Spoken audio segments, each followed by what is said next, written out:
स्वर्ण जाति की महिलाओं से अपील करूंगी कि महिलाएं होती है, छोड़ दो मनुवाद को, छोड़ दो ब्राह्मणवाद को।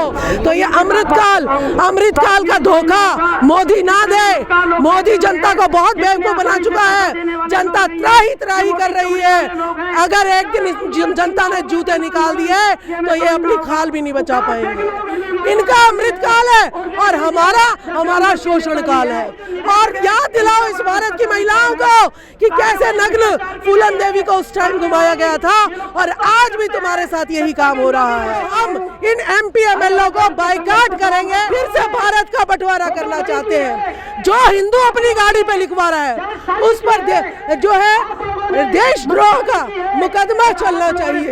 ये भारत है, गाड़ियों पर लिखवाना है तो भारतीय लिखवाओ।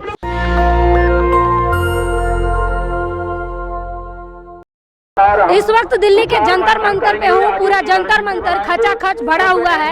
हजारों की तादाद में जंतर मंतर पे लोग एकजुट हुए हैं, लेकिन हमारे साथ खास मेहमान हैं राजबाला सैनी, उनसे बातचीत करेंगे।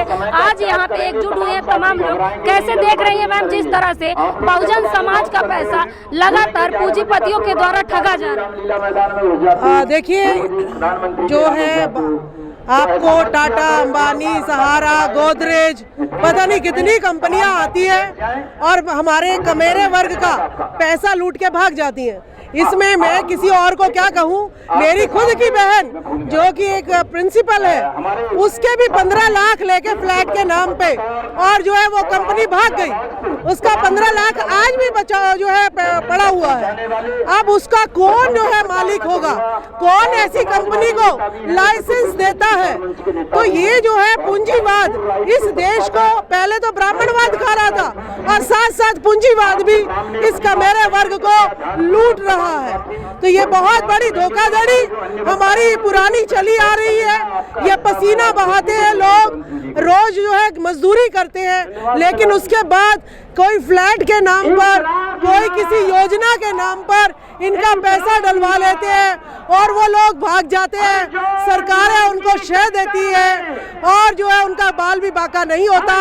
कई तो विदेश जाके सेट हो जाते हैं और भारत में उनको जनता खोजती रहती है पागलों की तरह। आपने पूरे जंतर मंतर पर नजर घुमाई है, कितनी जनता और सारी कमेरा वर्ग है, एक भी लुटेरा नहीं है इनमें से। इस कमेरे मजदूर वर्ग की खून पसीने की कमाई जो अपने बच्चों के पेट काट के ये लोग इन लोगों को इन्वेस्ट करते हैं, लेके चोर डाकू भाग जाते हैं। तो मोदी सरकार जो है पूंजीपतियों की सरकार है।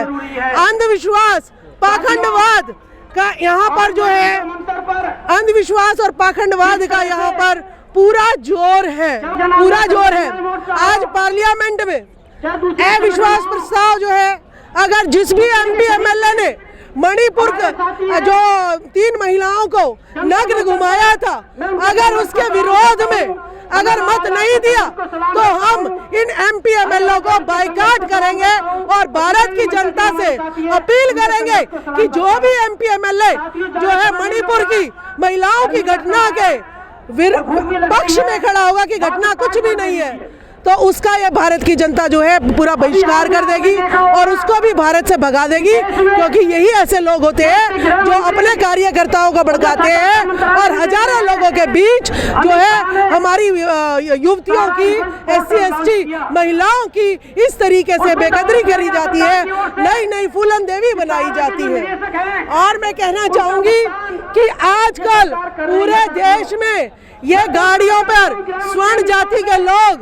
ब्राह्मणवादी लोग हिंदू लिखे घूम रहे हैं। हिंदू जब 1947 में भारत का बंटवारा हुआ था तब भी हिंदू मुस्लिम करा था, लाखों करोड़ों लोग मिले थे ये, लेकिन कुत्ते इन नेताओं का एक भी बच्चा नहीं मरा था तो SC ST OBC मरा था, यहाँ का मूल निवासी मरा था।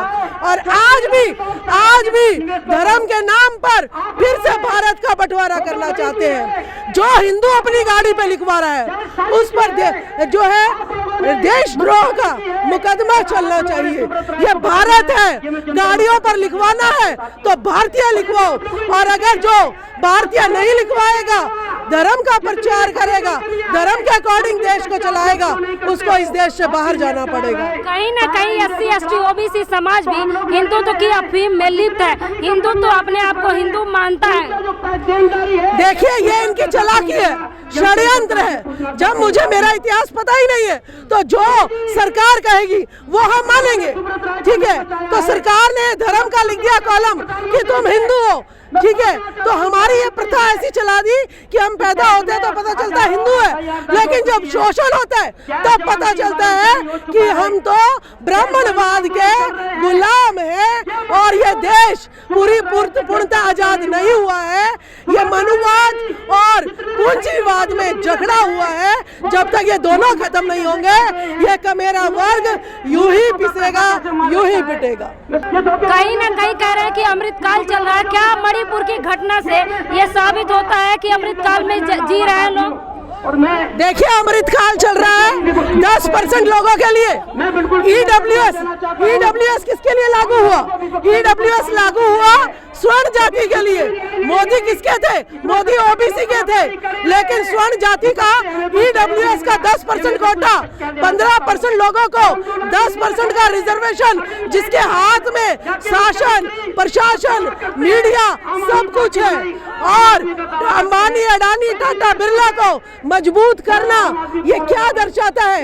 ये यही दर्शाता है कि इस देश में अमृतकाल चल रहा है। तो वो स्वर्णवादियों का, मनुवादियों का, ब्राह्मणवादियों का और पूंजीवादियों का चल रहा है। अमृत कहाँ से निकल रहा है? इनके खून पसीने में से।